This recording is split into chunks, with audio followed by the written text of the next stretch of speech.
All right, so we're going to have to really, really get creative and innovative to deal with the Joker that's in the White House, to deal with the criminals that he's organized to try to turn America into Gotham City.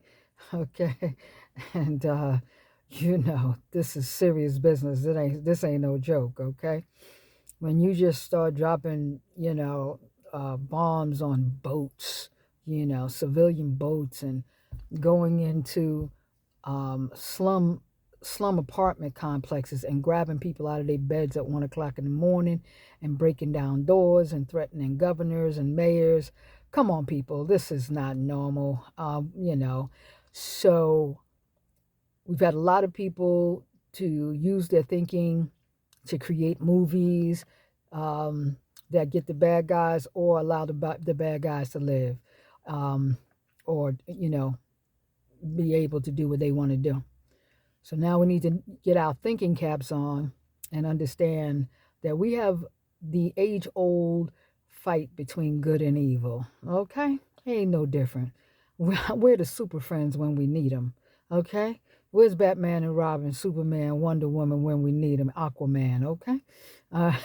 Because this ain't rocket science. All right? You got a rogue presidential administration.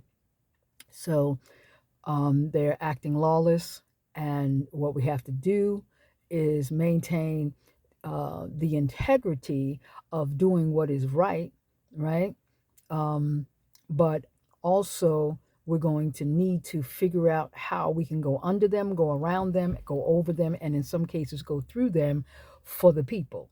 Okay? Lady Liberty right now is like, what the heck is going on in this country? Okay, because it's sure not what she's standing there for.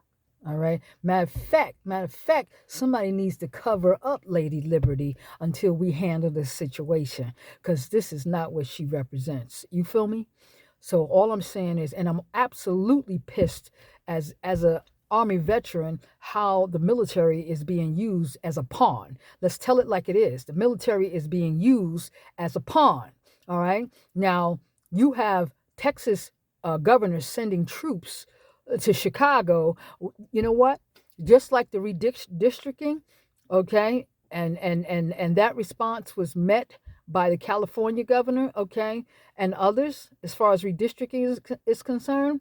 It's sad to have to say this, but if troops need to be sent to back up the mayor of Chicago and to back up the governor of Chicago, and also in I don't know if it's Colorado or the other place. Oh, Portland. I'm talking about Portland.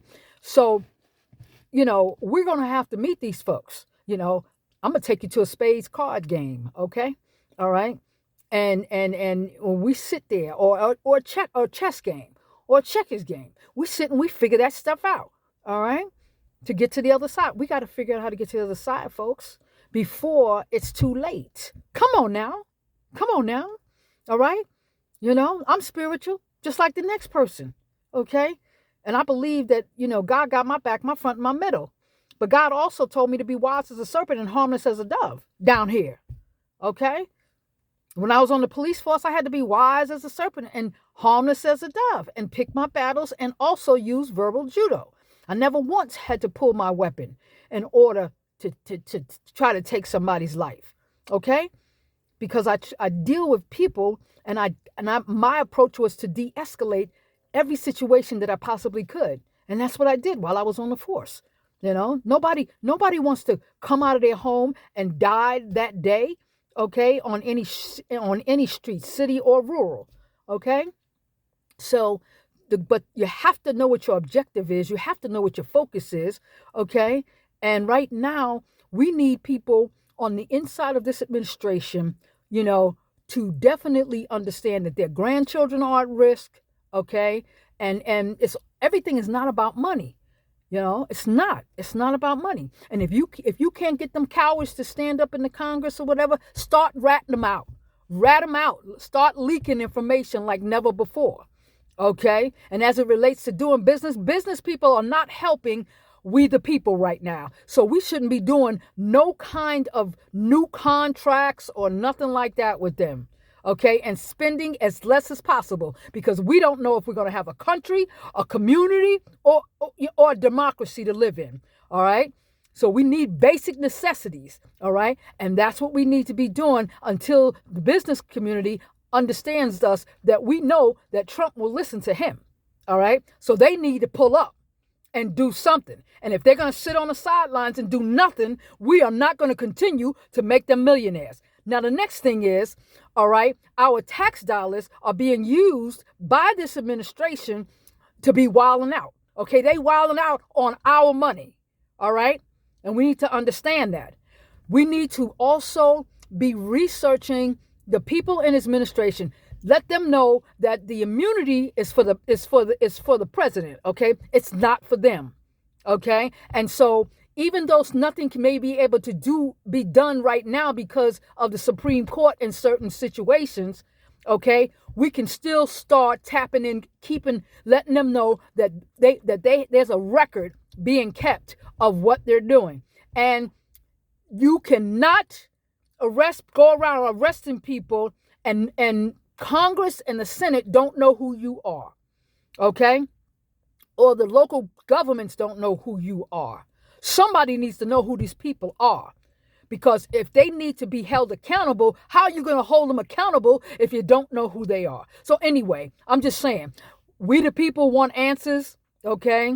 We the people have questions, but there's also a whole bunch of solutions in order to get to the bottom of this. And that's what we have to do as a country. Come together as a country, come together as a neighborhood. I was in a town hall meeting tonight, in the Oneonta area in which I live, and the bottom line was the people were there to get answers and get questions answered, and get a business to give them stats. The board was asking for stats,